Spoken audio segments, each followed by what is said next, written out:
Budget सत्र के आखिरी दिन सदन में कांग्रेस अध्यक्ष मल्लिकार्जुन खड़गे बेहद गुस्से में दिखाई दिए। सवाल था कि आखिर सदन कैसे चल रहा है। कोई भी आए कुछ भी बोले, अगर सत्ता पक्ष के हित में है तो चलेगा, लेकिन विपक्ष के पक्ष में है तो नहीं चलेगा, जिस पर अब बवाल मच गया है। तो क्या कहा है खड़गे ने, देखते हैं इस रिपोर्ट में। संसद के बजट सत्र के आखिरी दिन राज्यसभा में कांग्रेस अध्यक्ष मल्लिकार्जुन खड़गे ने सदन की व्यवस्था पर ही सवाल उठा दिए। सवाल था कि आखिर सदन कैसे चल रहा है।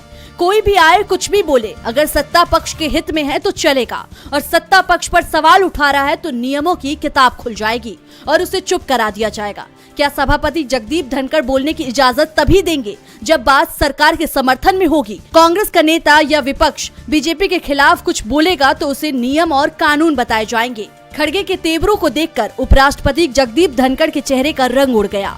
उन्हें भी कुछ समझ में नहीं आया तो वो भी नियमों को भूल गए। अब तक नियमों के अनुसार सदन चलाने की बात करने वाले जगदीप धनखड़ पूर्व पीएम चरण सिंह के अपमान की बात करने लगे, तो वहीं खड़गे ने भी जगदीप धनखड़ के सारे सवालों का जवाब डट कर दिया। इसी के साथ खड़गे ने जयंत चौधरी पर भी निशाना साधा।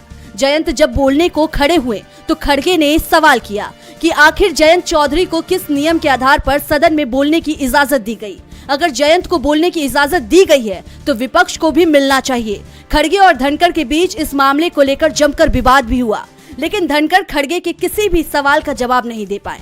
बीजेपी के तमाम नेता जो खड़गे के बोलने पर टोका टाकी करते हैं, वो भी शांत होकर खड़गे को सुनते रहे, क्योंकि किसी को समझ में नहीं आ रहा था कि विपक्ष के नेता के आरोपों का क्या जवाब दिया जाए। DB live